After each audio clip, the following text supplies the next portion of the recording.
What's up, guys? Welcome back to Newswave. So a few months ago, we had talked about a massive leak that hit Nintendo. Remember, it was that source codes flying all over the place for different systems. We had some prototypes hit the internet. It was wild stuff then. Well, it looks like more of that leak that had not been published yet online or leaked online has now shown up. And again, quite severe. A lot of stuff here. Source code for all different types of games, prototypes, assets we've never seen.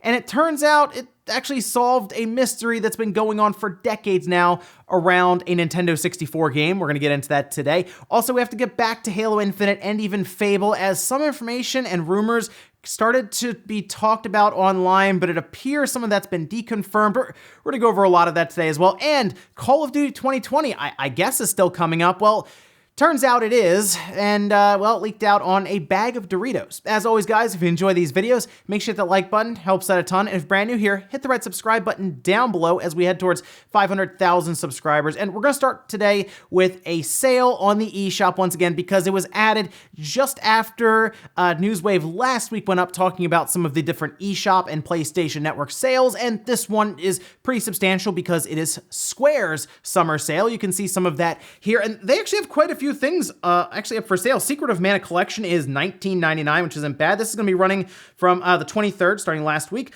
up until the 2nd of August. So keep in mind, this isn't going to be going on as long as some of the other ones. And if you don't look into it this week, you might actually miss out on some of these. And a lot of their older Final Fantasy, so 9, 7, 8, all of those are on sale for up to 50% off. 10, 10, 2 is down to $25 from $50, 12 as well. And then they also have Lost Sphere, I Am Setsuna, and even Trials of Mana is marked down to $40. I do still like World of Final Fantasy Maxima. I think that's a pretty good deal at $19.99. But once again, more sales being added to the eShop. Just wanted to keep you guys up to date because Square, when they do show up for some of these sales, a lot of times they have some pretty good ones. Also, here's something that, well, I didn't think was gonna happen.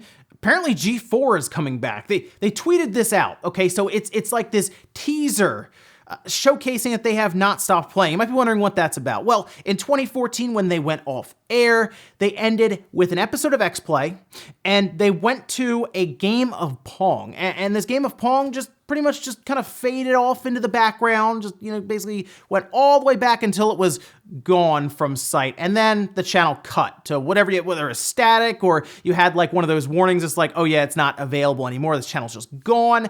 I actually watched that. Like, I heard it was going off air, and I was like, well, I guess I'll watch the last episode of X-Play that they show, and then they had that to finish up. That seems to be what they're doing here, because during that warehouse, I guess, that has the CRT in there, you can see the scores like 9 million or something crazy, just showcasing that, yet they have not stopped playing Pong since then. I don't know if that would be a 9 million score on both sides, but doesn't really matter. The strange thing here is, I guess Comcast is deciding to bring them back. At what capacity? I'm not sure. I assume it's just going to be streaming online. I don't know if they're just going to get it their own channel or something. I think it's just going to be a smaller version of what we had before with G4. Maybe not as many shows, but just fully online streaming, kind of alongside like a lot of things on YouTube now. So it'll be kind of interesting to see how this goes about exactly. But hey, G4, if you need a guest spot on a video, I'm always around. Oh, and I don't really talk too much about Kickstarters because, well, I've seen how some Kickstarters and Indiegogos actually happen, and so I don't like to talk about them as much until they're like funded, and it's like, oh, look how cool this game is. It's already been funded, by the way, so you don't have to technically buy in, but there is one project that popped up, got everyone excited, and that's because it appears to be a spiritual successor to the Suikoden series. Yeah, this is a series I didn't get too into. I just know that whenever Suikoden 2 came in for trade-in, it was a big deal because that was a pretty expensive game. But Gamatsu had some of the report here. There was also a trailer, several screenshots. Looked like they're sticking with that 2.5D look, by the way. And again, a spiritual successor. It's coming to the PS5, Xbox Series X, Switch, and PC, and it is called Eiyuden Chronicle, and it appears that the original creators will be working on this, and again, it's not going into its Kickstarter campaign until July 27th, so it hasn't been funded. It's starting today, but it hasn't been funded yet. So I kind of look at that and I say, it's Kickstarter. I mean, I feel like this is one that we should have confidence in, but again, I've seen Kickstarter and Indiegogo and how those can go left pretty quickly, right? And it's like, that's too bad, because it could have been really cool. Fortunately, I think I'm gonna get my Atari VCS this holiday. I think. Anyway, I'm willing to give the spiritual successor to Suikoden at least a shot, especially with the original creators on board and all of this, and I like the look of it. So we'll see, but maybe I'll go back and even play one of the old Suikoden games, like 2 maybe if I can find it, just to, again, get back into it and see what I was missing back then. And guys, with some of the quick news out of the way, let's get into the bigger stuff. We're gonna start right away with this big Nintendo leak that has taken place. It's, once again, something else to add on top of all the other leaks that have taken place, and again, seems to originate from 4chan, where terabytes of data were just dumped for like all kinds of stuff. It was wild, wild stuff. MVG did a video on it going through some of it, but we can see a breakdown here from Nintendo Everything where they essentially just kind of cataloged it and went through as much as they could, because there is a ton of stuff and everything's still kind of it's kind of combed through right now. It's going to be breaking for a while. There could be some crazy stuff found days from now because there's so much information. But very quickly, let's go through some of the list here. Now, some of the big things that people are pointing out are full master ROM databases for the Famicom and NES, which do include ROMs. There are a lot of master ROM files as well, possibly source code. They're still trying to, again, look through a lot of the stuff for Super Mario RPG, but we do have source code for Star Fox, Star Fox 2, Zelda Link's Awakening DX, Wild Tracks, Yoshi's Island, Mario Kart, F-Zero, Zelda Link to the Past, Super Mario All-Stars, and then they also have stuff for Nintendo 64 that does include Mario 64, I believe Mario Kart, again, that one's still kind of going through right now, Ocarina of Time. There's a lot of stuff here, and when you start seeing the source code, you can start looking through early prototype builds. All of that is there as well, and that kind of leads us to some of the findings now. If you go online, people are sharing all kinds of levels and things that were used in testing, and they're starting to take those and actually put them into ROM files so they're playable. It's really, really cool stuff. A lot of things are just being restored from these files. We're learning about a lot of things, and we've even seen some uncompressed audio for the Nintendo 64 being played in higher quality, and it's very odd to hear how clean some of that was before they had to compress it down and kind of make it sound pretty bad on the Nintendo 64 compared to what the original sounded like. But the biggest thing here that everyone is pointing out is that we now have one of the biggest mysteries around Mario 64, which goes into Luigi, L is Real 2401 being solved. So after going through some of the source codes and prototype, a game called Ultra 64 Mario Brothers was found. It appears to be a very early build prototype of Mario 64, and in there are references to Luigi. And again, that immediately got people excited. People were screenshotting just like the file listings and all of this, a lot of excitement. But it wasn't until assets for Luigi, for Mario 64, started to be found that people got really excited, because this seems to prove that Luigi was actually in planning for the game before it was cut. A while ago, there was a strategy guide that had talked about interviews with different developers, and they had mentioned that Luigi was cut, but since then, there was really no talks about it, just the idea of that statue in L is Real 2401 being the center of all of it, and that was disproven, and people were like, I guess Luigi wasn't really planned. Now it looks like he was. After that, people started taking the assets, fitting it all together, and there we have it. Luigi is now in Mario 64 through all of this hacking and putting together and stuff. It's some crazy stuff here. But you know what's really weird to think about? Sure, Luigi, I guess, really was planned for this, right? L is Real 2401. The strange thing is, 2401, 24 years after the original release of Mario 64 in Japan, would put it to June last month, so then 1 month would be July. It does seem like somebody planned this big time after seeing Luigi in there, maybe, or it's just one of the craziest coincidences I've ever seen where 2401 actually played a part in the leak of Luigi in Mario 64. Strange stuff. Let me know what you think about that one, but there we have it. Luigi apparently was planned to the point where he was actually created for Mario 64. Official assets are out there, and we'll see what happens now. Hey, there's always the possibility of that Earthbound 64 prototype being found, huh? Next up, let's talk about some odd rumors that started to circulate very quickly on Friday, and they were quickly debunked, which is good. The first one had to do with Halo Infinite, and look, a lot of people were disappointed because it didn't have that next-gen punch that a lot of us were expecting from what is their flagship game that's going to be launching alongside of the Series X, that's Halo Infinite.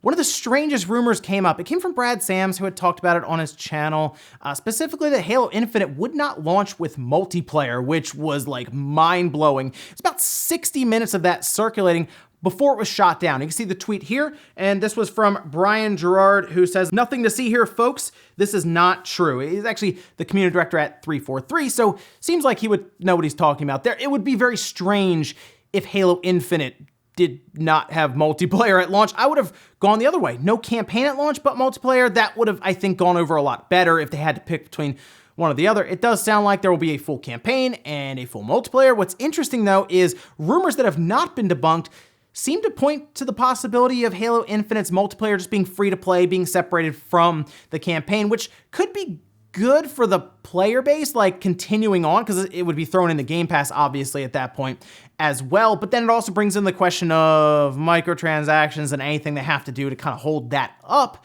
But I guess if it's free to play, again, it removes the barrier of people being able to get in without technically buying the overall game if they don't care about the campaign, and of course helps it compete a little more alongside of free to play stuff like Fortnite and Call of Duty Warzone as well. And then another rumor that came up that again was debunked, Windows Central had this one, Fable being an MMO.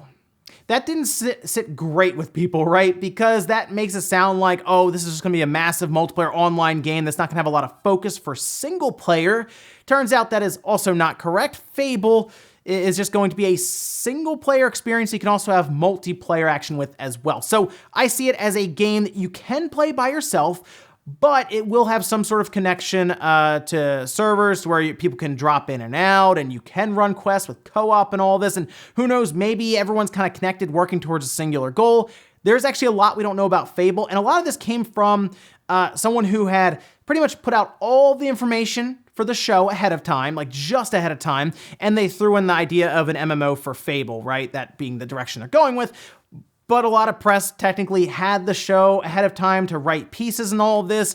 Most likely, they got word of it and they maybe just threw MMO in there for Fable, and then, of course, the rumor mill was off and running. But so far, Halo will have multiplayer at launch, and Fable won't necessarily be a traditional MMORPG, so I think we're good. Next up, let's talk about a possible leak of the Xbox Series S controller, or just, I guess, a different color of the Xbox Series X controller. We kind of think it's the controller is coming with the Series S because we believe it will probably have a white color scheme to pretty much completely contrast the Xbox Series X color scheme. But here we go. This is the image that was shared on Reddit, and this was from Wolfie Wizardo, and then Windows Central had the report on it. Now, we're not 100% sure if that's pointing exactly to the Series S being that color. This does appear to be, by the way, an Xbox Series controller because of the D-pad, and of course the extra button in the middle there that's supposed to act, I guess, as like their share button. But we've of course seen some pretty good fakes online, so it is completely possible that they are playing around with the augmented reality app or they 3D printed it.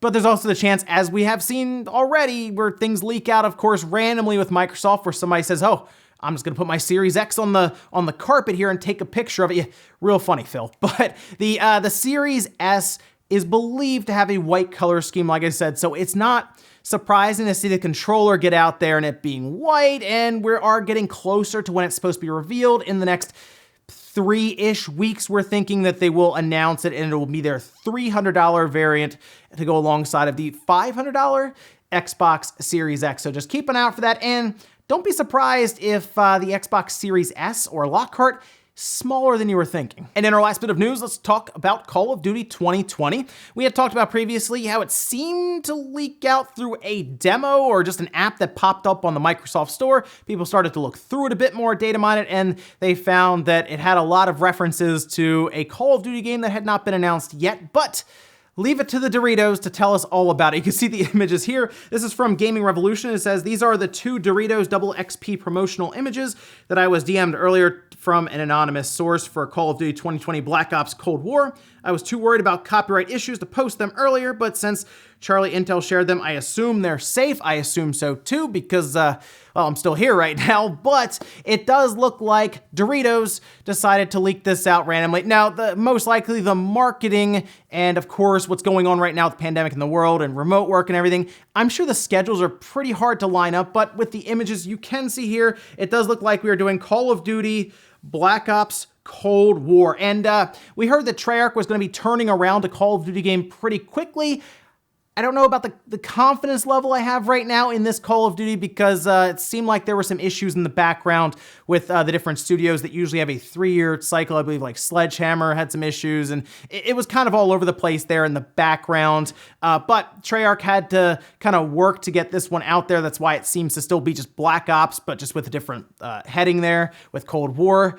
We'll see. I think Activision's just going to have their own event. They'll just announce it on their own terms, then move along towards the holiday. But I mean, it's almost August, so they might want to announce this thing, soon before Mountain Dew gets in on the action. And we'll finish up with the comment of the day as you're seeing here. This is from Dude3171. It says, even though I like the art style of Halo Infinite, I personally think that Gears 5 is looking more next gen than Halo Infinite. Gears 5 is even going to get an update, by the way, for the Series X, so there's a good chance you're right. Gears 5 probably will look more next gen, which is very strange to think about that, but it goes further than that. People are comparing Halo Infinite to Halo 5, and Halo 5 looked better. That's not great. I mean, Halo 5 came out earlier in the generation of just the Xbox One, before we were talking about the Xbox One X or any of that, or definitely not the Series X.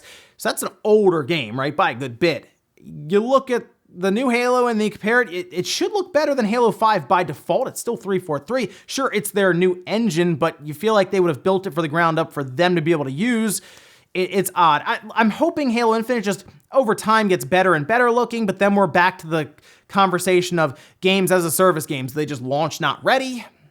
I mean, Halo Infinite is, as Nate said, going to be coming in hot. I don't think it's going to be ready for launch, but it's coming at launch either way. And ladies and gentlemen, that's going to do here for Newswave. If you enjoyed this video, guys, hit the like button, really helps out. If not, hit the dislike. Leave comments down below about everything we talked about today, whether it's the direction of Fable. I mean, we just heard it could have been an MMO. Turns out that wasn't quite right. Where do you think Playground's going to take this thing over the next 2 to 3 years before they eventually deliver it? And then this big Nintendo leak. All right, so L is real 2401. Finally proven true. I guess Luigi really was going to be in there. Not necessarily that the statue was saying that, but the fact that Luigi was going to be in there. What do you think about that mystery finally being solved? Thanks, guys, for watching, and I'll see you next time.